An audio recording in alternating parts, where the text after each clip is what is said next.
안녕하세요, 김보라입니다. 자, 대박클럽 시즌2 오늘은요, 부동산 투자의 모든 것을 여러분과 함께하는 날입니다. 그래서 두 분의 전문가도 모셨는데요. 세종 마이베스트 컨설팅의 김순길 대표와 세종국토개발의 정창래 이사 자리해 주셨습니다. 안녕하세요. 안녕하세요. 네, 반갑습니다.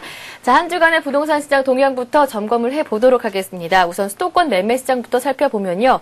약하기는 했지만 상승세는 꾸준하게 유지됐다 이렇게 들었거든요. 어땠나요? 그 강북권 아파트가 두드러진 강세를 좀 보이고 있습니다. 강북권 매매가 변동률이 0.02%로 수도권 평균을 웃도는 수치를 기록했는데요. 특히 성북구 매매가가 0.06% 상승을 기록해서 지속적인 전셋값 오름세의 또 영향으로 소형 위주의 거래가 증가하면서 전세가와 매매가 모두가 동반 상승했습니다. 부동산 정보업체가 3월 1일부터 7일까지 서울, 경기, 인천 등 수도권 아파트값을 조사한 결과 주간 매매가 변동률은 평균은 0.01%를 기록한 것으로 나타났습니다. 부동산 이 전주 대비해서 상승세로 돌아선 것인데요. 강북 및 도심권이 또 강세를 보였고 강남, 송파, 서초, 강동 등은 또 움직임이 둔화된 모습이었습니다. 그 두 번째 소식은 보시면 그 3월달 KB은행에 따르면 그 지난해까지 집값 하락세가 컸던 지역들에서 집값 상승세가 약하지만 굉장히 뚜렷하게 나타났던 모습을 볼 수가 있었는데요. 용인의 매매가 같은 경우는 지난 1년간 마이너스 4.0%의 변동률을 기록했는데요. 1월, 2월 1.0%의 플러스 상승률을 좀 기록 중입니다. 또 이는 1, 2월을 기준으로 해서 2008년도에 마이너스 1.3%, 2009년도에 마이너스 0.1%를 기록했던 것과도 굉장히 대조적인 모습인데요. 서울 외곽 지역도 마찬가지 모습을 보이고 있습니다. 강남 지역은 재건축 아파트를 중심으로 지난해 하반기부터 회복세가 또 나타났지만 서울 강북 외곽 지역 등은 지난해 말까지 매매 시장에 얼어붙어 있었었는데요. 서울 은평구의 경우는 지난 1년간 마이너스 4.6%였다가 올 들어 0.1%를 기록 중이고 지난 1년 하락을 기록했던 노원 도봉구도 올 들어 0.2%로 반전을 했습니다. 다음 소식은 전국의 미분양 아파트가 8개월 연속 감소하는 모습을 볼 수가 있는데요.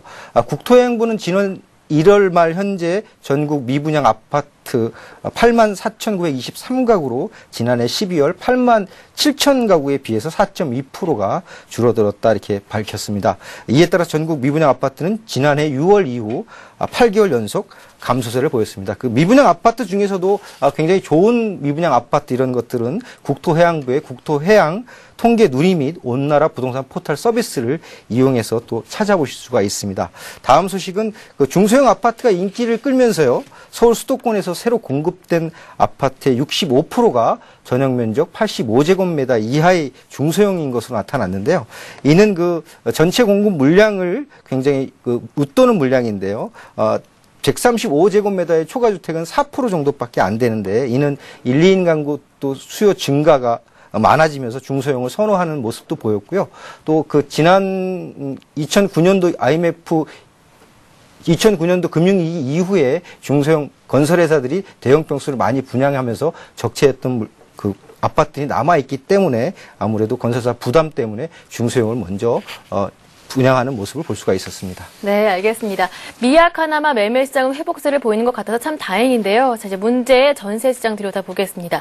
전세값 상승폭 좀 줄어들었나요? 네, 수도권 전세값이 상승폭이 좀 감소가 됐는데요. 서울, 경기, 양천 등 수도권 아파트값을 조사한 결과 주간 전세 변동율은 0.16%를 기록하면서 상승폭이 좀 감소했는 모습을 볼 수가 있는데요. 서울 전세가 변동률은 0.14% 전주 대비해서 0.1% 하락했는데 특히 양천구의 경우는 학군 수요가 마무리되면서 서울에서 유일하게 마이너스 변동률을 기록했습니다. 그 다음에 그 전세난이 10년마다 한 번씩 4년 주기로 지금 이루어지고 있는데요. 이번에 좀 다른 점은 공급 부족의 공통점과 또 수급 불균형, 그다음에 매매 수요가 부진했고 또 반전월세가 굉장히 많았던 모습을 볼 수가 있는데요. IMF 위안 위기 직후인 98년도에는 18.4%가 떨어졌었는데요. 이듬해인 1999년도 이후부터 시작해서 2002년도까지 한 10.1%로 전세가 4년간 이어갔던 모습을 볼 수가 있었습니다. 네, 과거의 사례를 살펴본다면요. 그렇다면 전세값이 안정화되는 데는 어느 정도의 시간이 걸리나요? 그 87년도부터 전국적인 평균 상승세를 보니까요. 그 상승폭이 거의 4년간 이렇게 이루어지는 모습을 볼 수가 있습니다. 98년도에 13.2%, 또 9년도에 17.5%, 그다음에 90년도에 16.5% 4년간 이루어지고 그다음에 2000년도에도 4년간 지금 전셋값이 상승했던 모습을 볼 수 네. 있는데요. 지금 같은 경우도 한 2년 동안 굉장히 전셋값이 상승했던 모습을 보여짐으로써 한 2년 정도까지는 전세가 계속해서 상승세를 보일 것으로 이렇게 보여지고 있습니다. 네, 공급 시차 때문에 한 3, 4년 정도 시간은 걸린다라고 말씀해 주셨는데요. 네, 그렇다면 최근에 국토해양부에서 서울시의 전세값 상승폭이 보합권으로 들어섰기 때문에 전세난은 해소되고 있다라고 발표했는데 말씀을 들어보니까 조금 아니한 생각일 수도 있다 이런 생각이 들어요. 어떻게 생각하시나요? 아무래도 그 매매 수요가 부진하고 네. 그다음에 그 반전세라고 월세부 지금 전세가 굉장히 많기 때문에 예. 사실은 전세를 얻고자 하는 분들의 수요를 맞추지 못하고 있는 부분도 아마 계산에 넣지 않은 그런 약간의 오류가 좀 있었던 것을 좀 볼 수가 있겠습니다. 네, 판교도 임대 열풍 몰고 있다죠. 네, 판교도 지금 그 국민 임대 청약이 한 6천여 명 정도가 신청을 하는 모습을 볼 수가 있었는데요. 이번에 공급되는 판교 그 A19-2 블록 그 붙돌마을 6단지는 원래 성남 재개발 사업으로 생길 이주민들을 위한 순환형 임대주택이었는데요. 이게 이제 1월 13일 전월세 대책으로 인해서 국민 임대로 전환시켜서 한 1297가구를 이번에 공급하게 돼서 좀 숨통이 좀 튀었다고 이렇게 볼 수가 있겠습니다. 이 아파트는 바로 또 입주가 가능하다는 점 때문에 굉장히 인기를 많이 끌었던 모습을 볼 수가 있었습니다. 이렇게 해서 정리를 해봤습니다. 과거에 비해서 정리를 해보면요. 과거에 비해서 최근의 전세난은 보다 복합적이고 구조적인 변화를 겪고 있다. 이렇게 정리를 해볼 수가 있겠습니다. 자, 이번에는요. 정창래 이사님께 한 가지 질문 드리도록 하겠습니다. 네, 어제였죠. 기준금리가 0.25%포인트 인상이 됐습니다. 그리고요. 아직까지 논란이 되고 있지만 이번 달 말에 DTI 규제 완화가 종료가 된다면 최근에 부동산 침체 시장이 더 골이 깊어지는 것이 아니냐 우려도 만만치 않은 상황이거든요. 그렇다면 이 시점에서 수요자들은 어떻게 접근하는 것이 좋을까요? 예, 그제 인상된 그 기준금리 0.25% 인상과 더불어서 지금 올해 말로, 지금 이번 달 말로 지금 DTI 규제 완화가 기한이 지금 만료가 될 것으로 현재 예상을 하고 있는데요. 지금 현재 그 부동산 시장을 보시면 약간 좀 불안정한 상태를 좀 띠고 있으면서 주택을 구매하려는 그 수요자들도 이 심리적인 불안감이 확산이 되면서 지금 현재 많은 혼란에 빠져 있을 것으로 판단이 됩니다. 하지만 제 의견은 지금 이런 약간 불안전한 이 부동산 시장이 가장 그 매수를 할 만한 가장 적당한 매수 타이밍이 아닐까 생각해 보는데요. 그 이유를 살펴보면 오늘 언론에서 그 발표된 것과 같이 LH공사의 그 과도한 그 부채 규모 때문에 현재 LH공사에서 추진하고 있는 그 사업지 같은 경우는 지금 대거 축소될 것으로 지금 예상이 되고요. 또한 많은 대기 수요자들이 지금 몰려있는 이 보금자리 주택도 지금 대거 축소될 것으로 지금 예상이 되고 있기 때문에 정부에서 공급하는 이 공급 물량 자체가 지금 많이 축소가 되어 있고 또한 민간에서 지금 앞으로 이제 공급할 수 있는 그 민간에서 지금 공급할 수 있는 민간 분양 시장 자체도 그동안 부동산 침체기를 겪으면서 단기간 내에는 공급량을 늘릴 수 없기 때문에 당분간은 좀 부동산 가격이 강세를 띠지 않을까 좀 조심스럽게 예측을 해보는데요. 따라서 지금 주택을 구매하려는 수요자들 같은 경우에는 지금 이 과도한 대출은 좀 지양을 하시고요. 실수요자 위주로 접근을 하시는 게 좋을 듯 합니다. 네. 오히려 지금이 투자의 적기일 수 있다 이렇게 정리를 해주셨습니다. 이렇게 최근 부동산 시장, 한 주간의 부동산 시장 동향을 짚어봤는데요. 어느 때보다 몸살이 심한 부동산 시장이지만 항상 전문가들은 틈새가 있다고 합니다. 고수들의 부동산 투자 비법에서 그 방법 파헤쳐보도록 하겠습니다.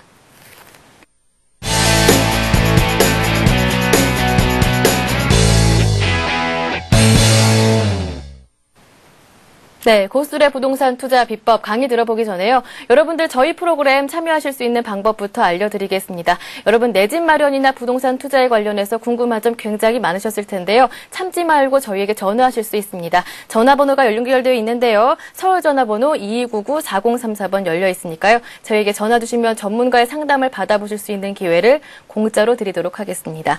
그리고요, 직접 전화 통화가 되신 분들을 위해서 저희가 푸짐한 선물도 마련을 해뒀는데요. 여러분들 직접 전화가 연결되시면요. 성공적인 내 집 마련과 부동산 투자를 위한 필수 월간지 예스하우스 3개월분 보내드리도록 하겠습니다. 자, 그러면요. 고수들의 부동산 투자 비법 오늘은 김순길 대표님께서 준비를 해오셨다고 합니다. 어떤 전략인지 궁금한데요. 네, 오늘 그 성공 투자하는 예. 핵심 포인트에 대해서 설명을 해드리도록 하겠습니다. 자, 성공 투자 핵심 포인트라면 어느 분야를 특정해서 정해주셔서 설명해 주는 것은 아니고 전반적인 내용인가 봐요. 네, 그렇습니다. 중요한 부분을 다시 한번 리와인드 네. 해드린다고 보시면 되겠습니다. 돌아보도록 하겠습니다. 네.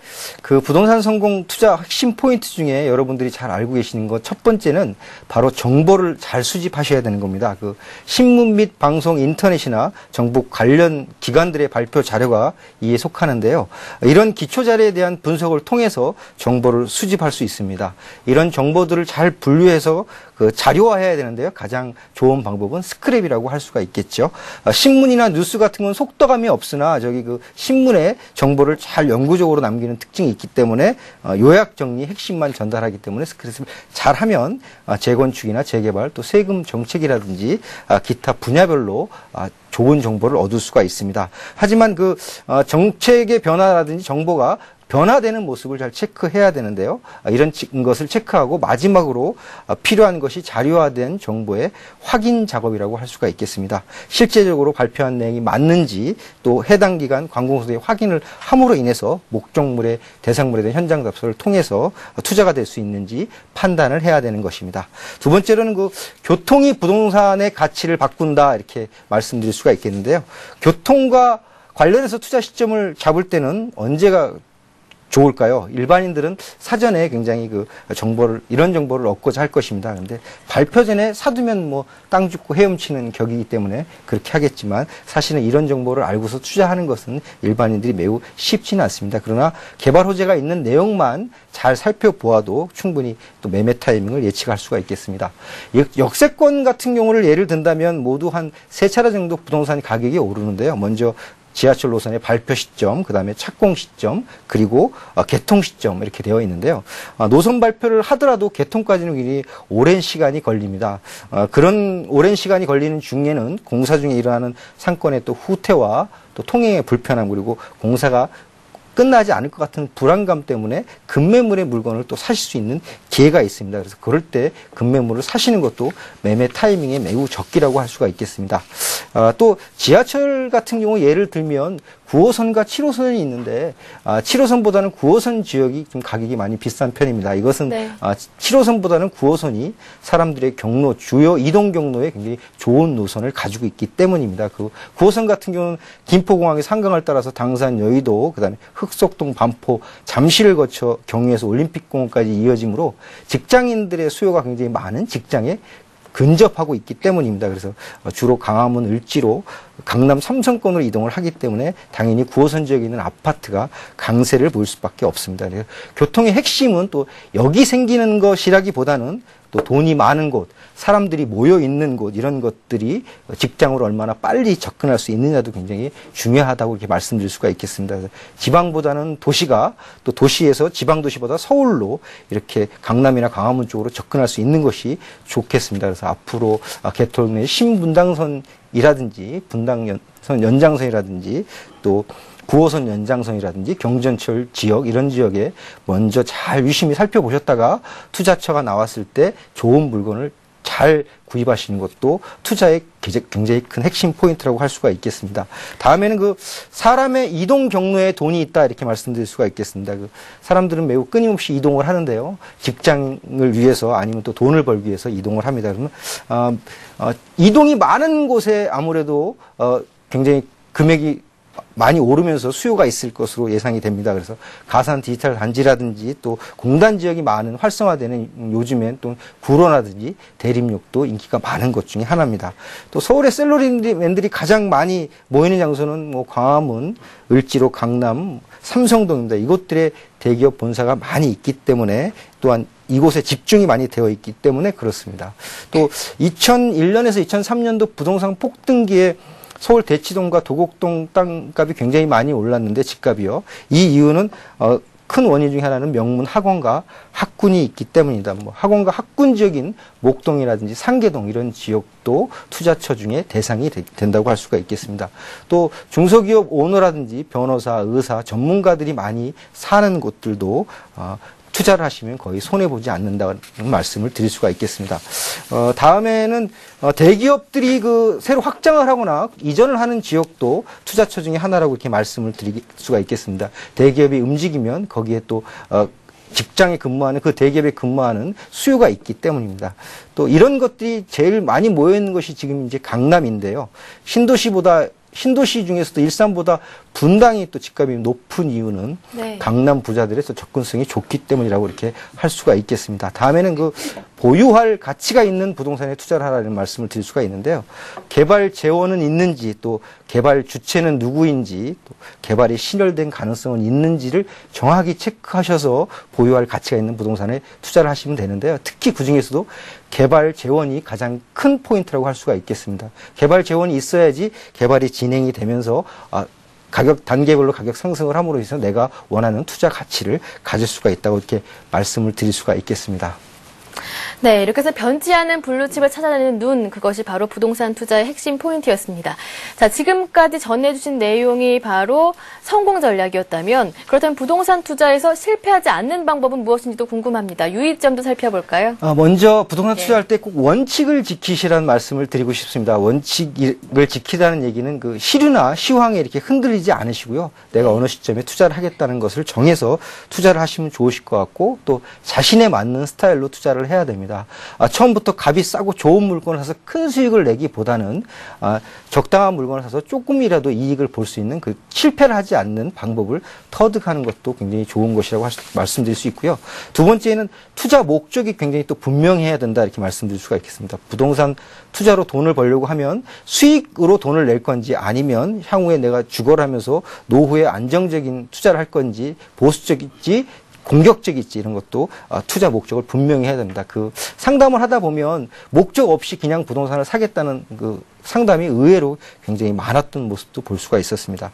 다음에는 그 자신감을 좀 가지셔야 되는데요. 투자를 하시고 난 다음에는 뭐 여러 가지 경기 사이클에 의해서 금액이 좀 폭등했다가 급락했다가 뭐 이런 경우가 생기는데, 그런 거에 일희일비를 하셔서 너무 걱정을 하시면 부동산에 투자할 때 사놓고 오히려 고민만 생기는 그런 경우가 있기 때문에, 특별하게 내가 실수를 하지 않은 그런 물건이라면 부동산 투자에 과감한 또 경험과 베팅에 의해서 투자를 하실 필요가 있다 이렇게 말씀드릴 수 있고요. 마지막으로는 그 현장 답사는 굉장히 필수적인 겁니다. 그래서 네. 부동산에 정보가 있으면 꼭 현장 답사를 해야지 그 정보가 굉장히 그 왜곡이 돼 있거나 맞지 않는 정보를 가지고 현장 답사를 하지 않고 투자를 하시면 어려운 상황까지 빠질 수가 있겠습니다. 마지막으로는 그 투자 시간에 효과를 최적화하는 투자라고 말씀드릴 수 있는데요. 투자는 상품을 사는 것이 아니라 또 시간을 사는 것입니다. 블루칩은 또 어떤 투자 환경에서도 자신의 가격을 찾아간다 이렇게 말씀드릴 수 있고요.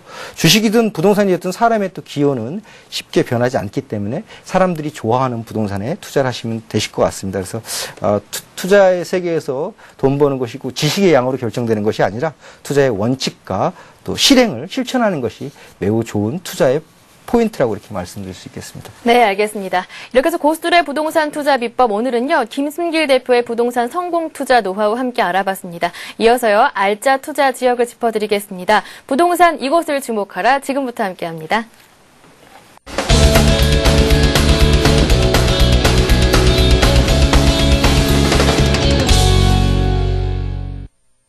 네, 부동산 이곳을 주목하라. 최근 이슈가 되고 있는 지역, 투자 가치가 있는 지역들을 콕콕 집어서 여러분들에게 소개해드리고 있습니다. 자, 오늘은 정창래 이사님께서 준비를 해오셨다고 하는데요. 어떤 지역인가요? 예, 오늘은 많은 관심을 가지고 계시는 흑석 뉴타운 내 흑석 3구역에 대해서 좀 세부적으로 좀 분석을 한번 해보도록 하겠습니다. 네, 흑석 3구역이라면요. 3차 뉴타운건에서도 사업 진행 속도가 가장 빠르다 이렇게 들었거든요. 예. 어떤 추천 요인들이 있나요? 예, 먼저 오늘의 추천 요인으로는 서울시에서 지정한 뉴타운으로는 1차 뉴타운부터 시작해서 3차 뉴타운까지 모두 3번에 걸쳐서 뉴타운 지정이 되어 있는데요. 이 뉴타운 현장들을 보면은 몇몇 현장들 같은 경우에는 소송에 휘말리거나 아니면 조합원이 반대를 하면서 좀 지지부진한 현장들도 많이 있는 반면에, 하지만 지금 본격적인 개발 후에 현재 입주가 마무리가 되어가고 있는 현장들도 있는데요. 그 대표적으로는 기름 뉴타운, 은평 뉴타운, 그리고 미아 뉴타운 등을 한번 보시면 되겠는데요. 이 흑석 뉴타운은 3차 뉴타운 중에 하나입니다.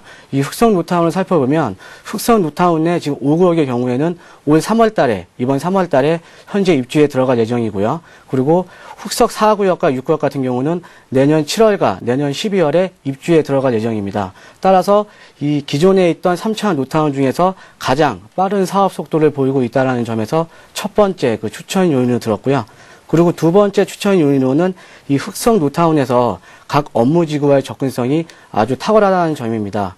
현재 흑성 뉴타운에서 향후에 그 부동산 시장의 중심이 될 것으로 좀 예상이 되는 용산 국제업무지구 단지와 그리고 현재 그 정부에서 아시아의 금융 허브를 키우기 위한 여의도의 그 국제금융 업무지구까지 차량으로 약 5분 거리면 닿을 수 있는 위치에 있기 때문에 이 흑성 뉴타운은 일반적인 신도시 개념으로 보면 배드타운이 아닌 그 직주 근접형 배후 주거지 역할을 할 것으로 보인다는 점과 맞물려서 또한 이 지하철 9호선이 개통이 되면서 강남권까지의 접근성도 아주 우수하다는 점이 두 번째 추천 요인으로 들었고요.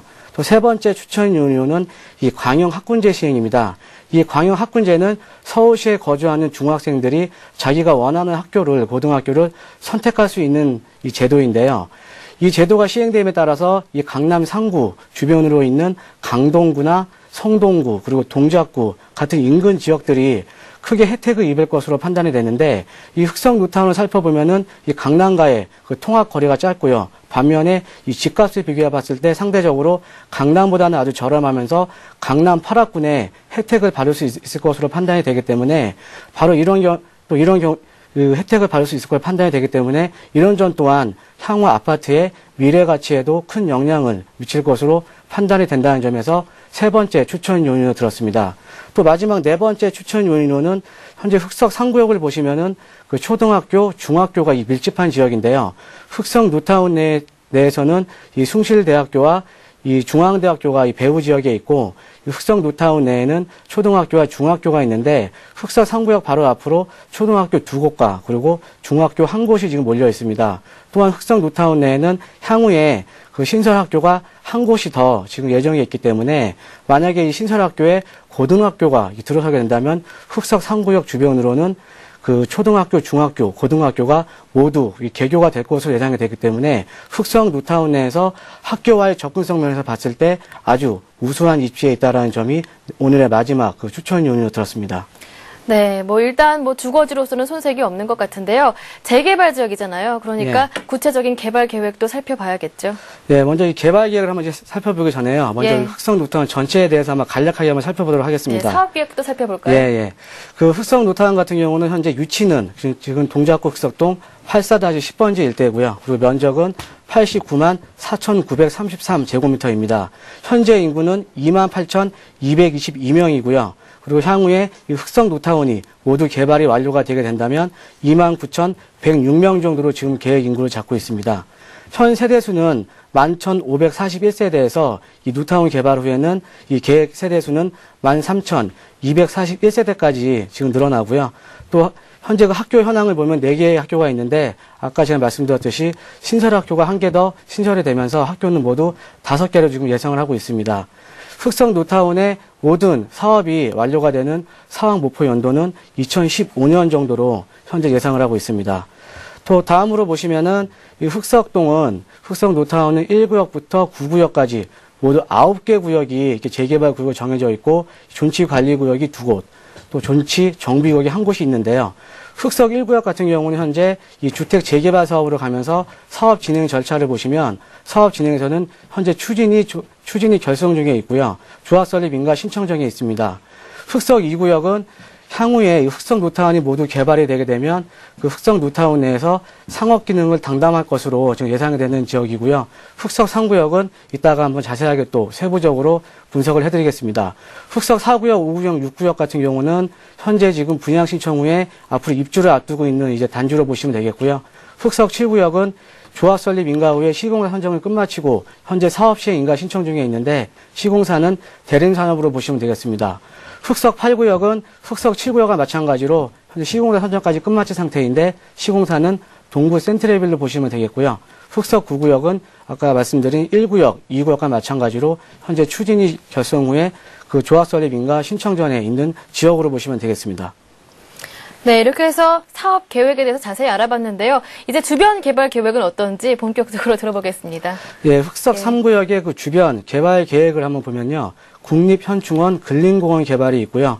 이 개발의 목적은 현충원 부지의 그 외곽을 근린공원을 개발을 해서 개발되는 면적은 약 109만 제곱미터로 보시면 되는데 평수로는 33만 평 정도로 보시면 되고요. 조성 금액은 현재 그 333억 원이 지금 예산 금액이 책정이 되어 있습니다.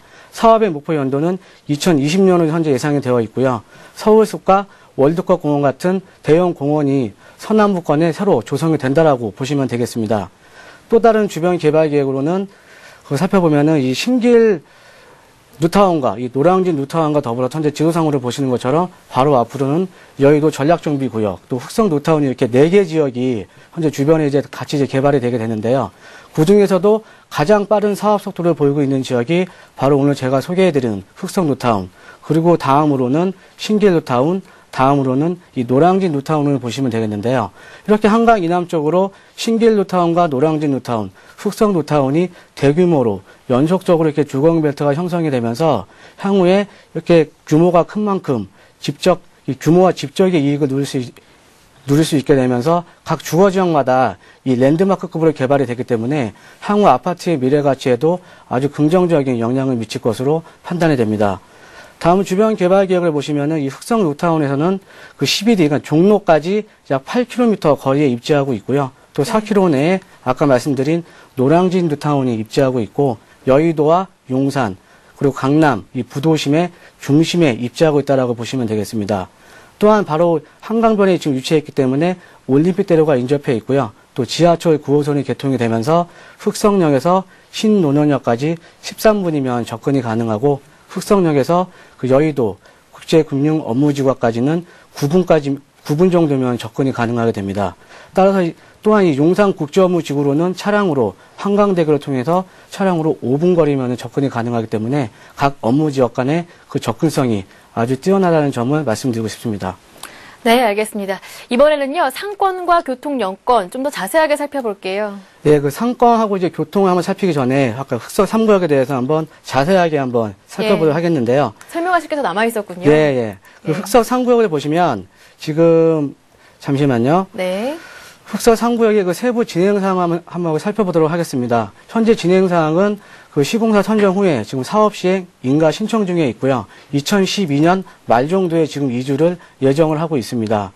이 사업 시행 인가 신청 후에 약 2년 정도 후면 이주가 지금 될 예정에 있기 때문에 아주 빠른 사업 속도를 보이고 있고요. 시공사는 지금 보시는 것처럼 GS 자유로 보시면 되겠고, 조합원 총수는 1,070명으로 지금 보고 있고요. 총 건립 세대수는 1,530명으로 지금 보고 있습니다. 또한 일반 분양 세대수는 총 건립 세대수 대비해서 임대분을 제외한 또 조합원 분을 제외한 약 197세대가 일반 분양분으로 지금 보고 있습니다. 네, 사업 현황에 대해서 좀 더 할 말씀이 계셨던 것 같아요. 예, 예. 근데 잠깐 위에는 주변 개발 계획으로 잘못 나갔는데요. 사업 현황에 대해서 말씀을 해주셨습니다. 이렇게 한번 주변 개발 계획, 사업 계획에 대해서 자세하게 알아봤는데요. 이 지역에 대한 장점들을요, 다시 한번 더 정리를 해볼게요. 예, 그 흑석 3구역의 그 장점을 한번 살펴보면 2009년도에 9호선이 개통이 되면서 강남 및 여의도와의 접근성이 아주 탁월하게 우수하다라는 점이고요. 또 흑성 뉴타운 내에서는 이 흑석 3구역이 주변에 학교가 가장 많다. 그래서 학교와의 접근성 면을 봤을 때는 흑성 뉴타운 내에서는 가장 우수하다라는 점이고요. 또 3차 뉴타운 중에서는 가장 빠른 사업 속도를 보이고 있다. 또한 중앙대병원과 앞으로 흑석 1구역과 2구역이 그 개발이 완료가 되면은 생활 편의시설이 대거 이점을 됨으로써 그 주변에 있는 상권 이용하기가 아주 편리하다라는 점이고요. 또 한강변에 지금 위치해 있기 때문에 일부 세대는 한강 조망이 이제 가능하다는 점입니다. 네, 이렇게 해서 흑석 3구역에 대한 자랑 얘기 많이 해주셨는데요. 분명히 단점도 있을 거란 말이죠. 예, 그 단점도 있는데요. 이 흑석 3구역 같은 경우 이 흑석 뉴타운이 어느 정도 지금 개발이 진행이 되었기 때문에 지분값이 어느 정도 지금 많이 올라와 있는 상태입니다. 따라서 이 프리미엄으로 보시면은 개발지 프리미엄이 상대적으로 작은 좀 단독이나 다가구 주택에 투자하시는 게 좋고요. 또한 아까 지금 말씀드렸듯이 개발 진행 속도가 지금 약 70%, 80% 정도가 지금 되어 있기 때문에 높은 투자 수익률보다는 안정적인 기대 수익률로 접근하시는 게 좋을 듯합니다. 네, 이렇게 해서 흑석 3구역에 대한 장단점 모두 체크해드렸습니다. 이번에는요, 종합적인 평가까지 깔끔하게 마무리를 해보겠습니다. 예, 그 현 시세가 지금 반포 아파트의 반값입니다. 아까 제가 말씀드렸듯이 이 강형 학군제가 시행이 됨에 따라서 향후에 아파트의 가격의 상승의 여지가 많다는 점이고요. 또한 안정적인 투자 수익이 가능하기 때문에 이 투자 차익보다는 실거주 위주로 접근해 가시는 게 좋을 듯 하고요. 또한 여의도와 강남 그리고 용산의 배드타운이 아닌 그 배후 주거지 역할을 할 것으로 보인다는 점입니다. 네, 이렇게 해서 오늘은요, 흑석 3구역에 대한 투자처로서의 면면을 살펴봤습니다. 이 지역에 대해서 추가적으로 궁금한 점 남으시면요, 참지 마시고 역시 02-2299-4034번으로 전화로 질문하실 수가 있습니다. 전문가들께서요, 친절하게 답변을 드리도록 하겠습니다. 네, 그리고요, 이 지역뿐만이 아니라요, 부동산 투자나 내 집 마련에 대한 궁금증 어떤 질문이도 괜찮으니까요, 똑같은 번호죠. 02-2299-4034번으로 전화 주시면 됩니다. 자, 이제 여러분들의 그 답답한 속을요, 전문가들이 속 시원하게 해결해드리는 부동산 무엇이든 물어보세요로 바로 이어가겠습니다.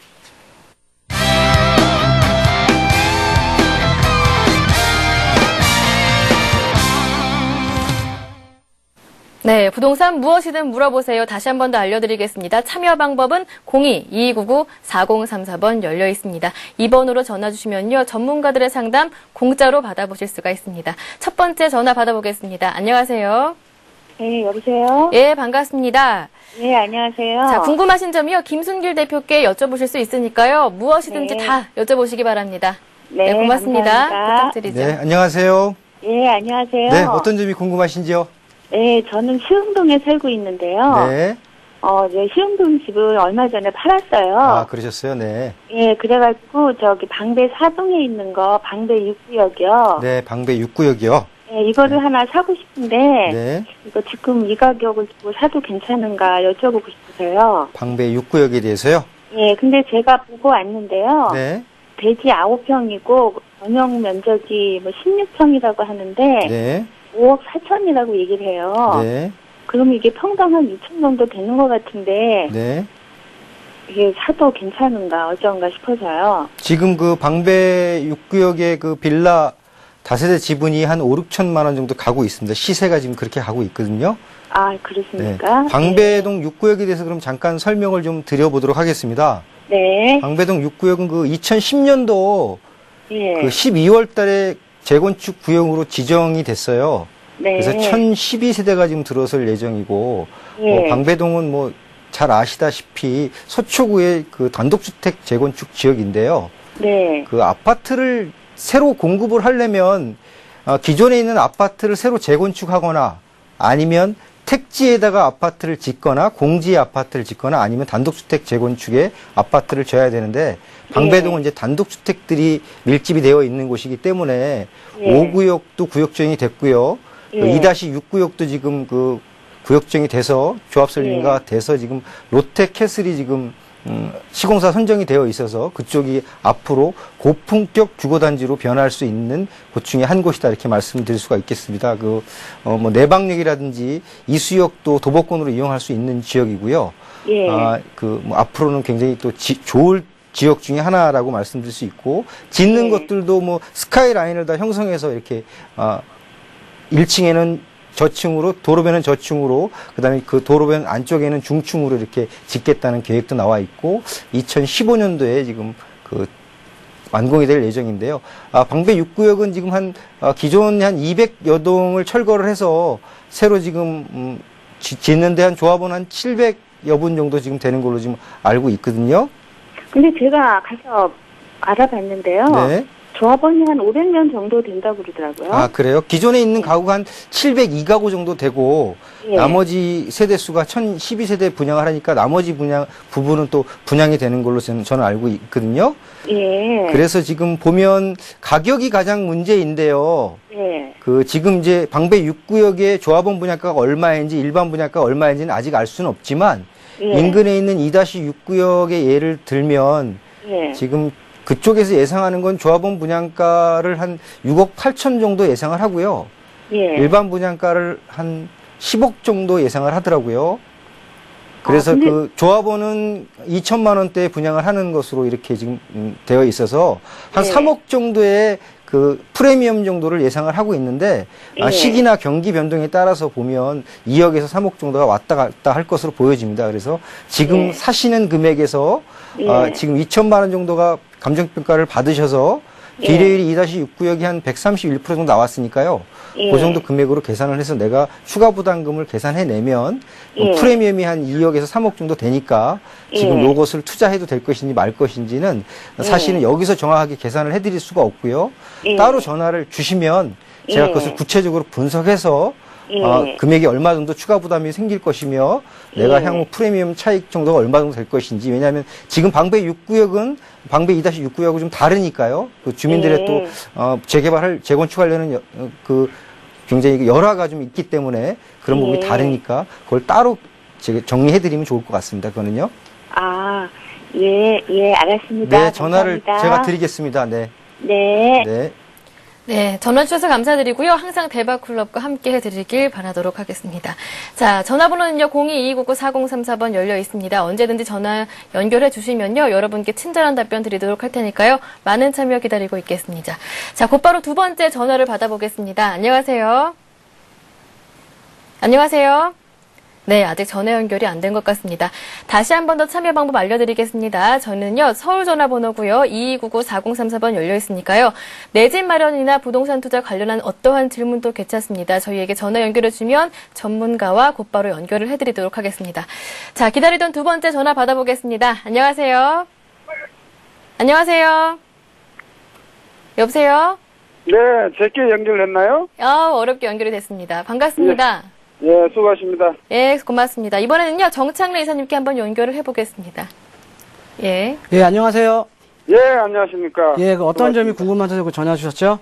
예, 저는 그, 1가구 1주택에 대해서 좀 물어보려고 그러는데요. 1가구 1주택이요? 예, 예. 예. 3년을 보유하면 양도세가 비과세 되는 걸로 알고 있거든요. 네. 근데 제가 그 원룸을 갖다가 2009년 7월 달에 1층으로 그 세를 놓고 있다가요. 2009년 7월 달에요. 예, 예. 그 다음에 이제 증축을 했어요. 2011년 1월 달에 준공이 났거든요. 예. 2011년 1월 달에. 예. 그런데 이제 이게 3년을 가지고 있으면 비과세 되는 걸로 알고 있는데, 예. 1층 그 취득일로 보는지 3년을, 예. 아니면 예. 2층 취득일로 보는지요. 예. 그게 좀 아. 궁금하고요. 그러면은 기존에 지금 네. 다른 주택은 보유하고 안 계십니까? 아니, 가지고는 있는데요. 1가구 1주택에 대해서 예.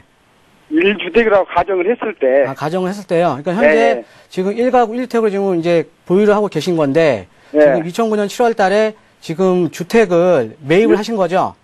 아, 제가 1층을 지었어요. 아, 1층 이제 준공을 그럼 하신 거죠? 예, 시공하시고, 예, 예. 그리고 2011년, 취득일이 2009년 7월이고요. 예, 2009년 7월 달에 그러면 소유권 보존 등기가 난 거네요? 예, 다 냈죠, 다 냈죠. 예, 7월 달에 소유권 보존 등기가 나고, 2011년 1월 달에 1월 달에 또 또 2층으로 보존 등기가 새로 또 났고. 증축을 하신 건가요? 예, 증축했는데 또 등기 예. 다 올라가 있고요. 예.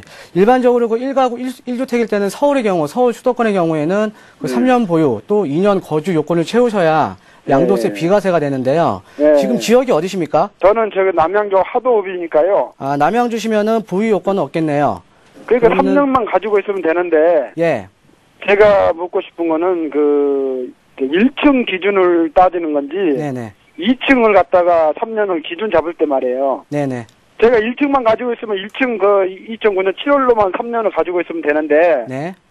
지금 이후에 또 증축을 했잖아요. 예, 알겠습니다. 예. 네, 그래서 그 2011년 그러니까 1월로 지금- 3년을 보는 예. 건지, 2009년 7월을 갖다가 3년을 보는 건지, 그러니까 지금 가지고 계신 주택이 예. 비과세가 되는 시점이 네. 2009년 7월 달인지 아니면 2011년 1월 달인지 그게 궁금하신 점이시죠? 3년을 갖다가 예. 저기 따졌을 때 2011년도로 따질 건지 2009년도로 따지는 건지 그게 예. 궁금해가지고요. 지금 일반적으로 이게 일반적이지는 않은 내용인데요. 보통 네. 일반적으로 우리가 주택을 사게 되면은 서울에서는 3년 보유 2년 거주면은 1가구 그렇죠. 1주택에 양도세 비과세고요. 예. 그리고 지금 남양주 같은 경우는 3년 보유만 하시면은 그 비과세가 되게 됩니다. 그렇죠. 근데 예. 1가구 1주택일 때만 해당이 되는 거고요. 예, 예, 예. 예. 지금 2009년 7월 달에 지금 새로 보존 보존 등기를 내시고 신축을 하신 거잖아요. 그렇죠, 그렇죠. 그리고 2011년 1월 달에 이제 증축을 증축했죠. 하신 거고. 네, 근데 증축을. 시점은요. 네. 만약에 올해 그 주택을 네. 파시게 되면은 네. 그 주택을 파시게 되면은 2009년 7월 달부터 올해까지 파는 시점 지금 2년 보유 기간이 안 됐잖아요. 그렇죠, 그렇죠. 그러면 양도세가 40%입니다. 1층에 대해서는. 그리고 2층에 대해 또 증축한 2층 주택에 대해서는 양도세는 50%입니다.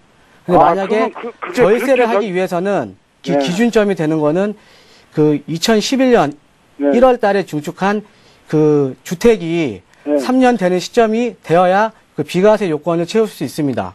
2011년 1월 달부터니까요. 네. 2014년 1월 달이 비과세 요건이 채워지는 시점이죠. 아, 그렇게 된 건 저는 예. 정반대로 알고 있었는데 나는 예. 2009년 예. 7월 달부터 네. 그때부터 3년을 가지고 있으면 2층에 증축한 거는 덤으로 3년을 가지고 있는 걸로 알고 있었는데 거꾸로 만약에 알고 그 있었는데. 안에 2014년에 팔게 되시면은 안분해서 양도소득세가 나오게 됩니다. 그러니까 1층 부분에 대해서는 양도세 네. 비과세가 되고요. 예. 그리고 증축한 2층 부분에 대해서는 그 3년이 아직 안 지났잖아요. 예, 예. 그 부분에 대해서는 토지 면적 대비 건물 평가를 그러니까 네. 건물에 들어간 투입 비용이 있지 않습니까? 예. 그 비용을 감안해서 이제 앞으로 양도소득세가 나오게 됩니다. 그러니까 그렇죠. 양도소득세를 네. 절감을 하시려면 절세를 네. 하시려면 예. 그 2011년 1월 달이 지금 새로 신축한 시점이니까 예. 2014년 1월 달 이후에 그 매도를 하시면은 양도세 비과세 요건이 됩니다. 그렇게 되는 거예요. 일반 예, 그 예. 일반 부동산에서는 예. 그 2009년 7월 달부터 이렇게 따진다고 그렇게 알고 있어가지고 예, 그 증축한 부분에 대해서는 서로 또 안분을 해줘야 돼요. 그렇게 서로. 해줘야 되는 건가요? 예, 예. 아, 그러면 24년 이후에 매도를 해야 되네요. 예, 만약에 1가구 1주택자시라면은 그렇게 하셔야 됩니다. 예. 글쎄요. 예, 예. 아, 영 잘못 알고 있었구만. 예, 예. 예, 그 고맙습니다. 예, 고맙습니다. 예, 예. 예, 감사합니다. 예. 네, 고맙습니다. 많은 도움이 되셨길 바라겠습니다. 자, 세 번째 전화 받아보도록 하겠습니다. 안녕하세요. 예, 안녕하세요. 네, 반갑습니다. 프로그램 잘 보고 있어요. 아유, 감사합니다. 네. 자, 이번에는요, 김순길 대표께서 받아주시죠. 네, 안녕하세요. 예, 안녕하세요. 네, 어떤 점이 궁금하신지요? 제가요, 네. 인천 서구 네. 가정동 주민이었는데요. 네. 재개발 지역에서 나온 지 3년이 됐어요. 네. 그런데 아직 재개발을 시작도 안 했고, 네. 또 재개발을 앞으로 할 건지 네. 하면 제가 그쪽에 살 때 네. 세입자이었는데, 네. 임대 아파트를 지으면 지금 현재 세입자인데 임대 아파트 들어가려고 기다리고 있어야 하는 건지, 네.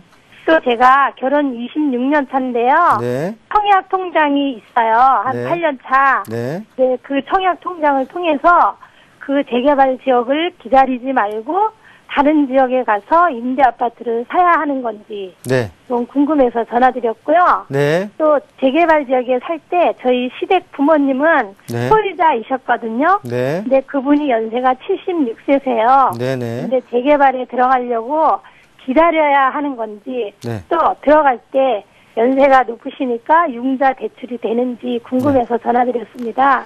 그러면 그 시간이 얼마 안 남아서 좀 짧게 답변을 좀 드리겠습니다. 만약에 지금 답변을 드리다가 모자란 부분이 있으면 제가 전화를 또 다시 또 드리도록 하겠습니다. 네, 감사합니다. 네. 주실 수 있을 것 같아요. 지금 그 인천의 그 루원시티를 말씀하시는 거잖아요. 네, 예, 그 국내 최초의 또 입체 도시를 표방했던 인천 가정 오거리의 사업인데요. 지금 사실은 2008년도 9월인가 73%가 보상이 완료가 됐는데 네, 지금 현재는 사업이 중단되어 있어요.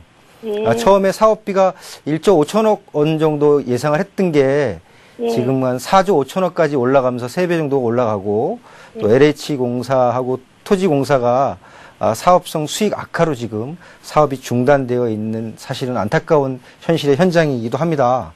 네. 그래서 지금 이제 경인고속도로 직선화 사업이라든지 아니면 그 인천공항 지하철 2호선 이런 호재도 있지만 사업이 조금 계속 늦어지고 있어서 그것을 지금 거기서 사시다가 이주해서 나오신 분들이 정상적인 상태로 다시 지금 재입주가 안 되고 있는 그런 상황이라 지금 인천시나 아니면 이런 데가 터미널 기능을 갖춘 복합 환승센터라든지 뭐 아니면 상가 부분을 좀 줄이고 주거 부분을 더 이렇게 좀 확장한다라든지 이런 계획이 지금 나와 있어서 그런 네. 부분이 좀 해결이 돼야 될 것 같습니다. 그래서 이제 그런 것들이 그 손실이 너무 많이 났기 때문에 또 지금 현재 투입된 보상비가 1조 7천억 정도가 되기 때문에 공사는 계속해서 진행이 된다고 보여지는데요.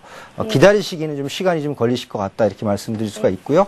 지금 세입자로 계셨기 때문에 네. 향후 임대 아파트에 입주 자격이 되신다고 이렇게 말씀드릴 수 있겠습니다. 근데 너무 오랫동안 기다리시면 그런 부분이 내가 이제 전세로 살고 계시면서 또 전세 금액도 올려줘야 되고 이 가정오거리 때문에 주변부 전세가 굉장히 많이 올랐던 모습도 제가 볼 수가 있었거든요. 네. 그래서 지금은 어때요? 자격이 되시니까 조금 더 기다려 보시면서 1조 7천억이라는 돈이 지금 보상이 되어 있기 때문에 그 부분이 좀 이렇게 완충적으로 해결이 되면서 좋은 방향으로 해결이 되면 부모님도 아파트를 하나 받을 수 있고 또 지금 계신 자제분도 임대 아파트에 해당이 되니까 추이를 좀 보셔야 될 것 같다 이렇게 말씀드릴 수 있을 것 같아요. 앞으로 한 몇 년 걸릴 것 같아요? 지금 어찌됐건 보상도 많이 되고 철거가 많이 이루어졌기 때문에요. 네. 그런 부분이 좀 사업 계획 부분이 좀 수정이 되면서 손실이 너무 나지 않는 방향에서 이렇게 개발이 되는 방향을 연구해서 진행이 되면 굉장히 빠른 속도로 또 진행도 될 수 있을 것이라고 보여집니다. 네, 저희 그럼 시 부모님도 기다리는 게 더 나을 것 같아요? 다른 지역에 있는 아파트를 청약을 해서 받으시거나 이런 것보다는 지금 자격이 되시니까 이렇게 자격을 유지하고 계시는 것도 세입자분도 지금 무주택으로 가지고 계셔야 되는데 분양을 받으시거나 청약을 넣어서 분양을 받으시면 자격이 또 안 되시니까 조금 더 기다려 보시면 좋으실 것 같습니다. 감사합니다. 네네. 고맙습니다. 수고하세요. 네, 들어가십시오. 전화 주셔서 감사합니다. 네. 네, 오늘 전화 상담은 여기에서 마무리를 짓도록 하겠습니다. 오늘 미처 전화 연결 못 되신 분들은요, 저희 방송 끝난 이후에도 전화 받고 있거든요. 같은 번호입니다. 02-2299-4034번으로 연결해 주시면요, 전문가의 상담 받아보실 수가 있습니다. 네, 그리고요, 오늘 약속했던 대로요, 전화 통화 직접 되신 분들에게는 푸짐한 상품을 마련했는데요. 성공적인 내 집 마련과 부동산 투자를 위한 필수 월간지 예스하우스 3개월분 약속대로 보내드리도록 하겠습니다. 네, 그리고 오늘 두 분의 전문가 상담해 주셨고요. 강의도 모두 맞춰주셨습니다. 고맙습니다.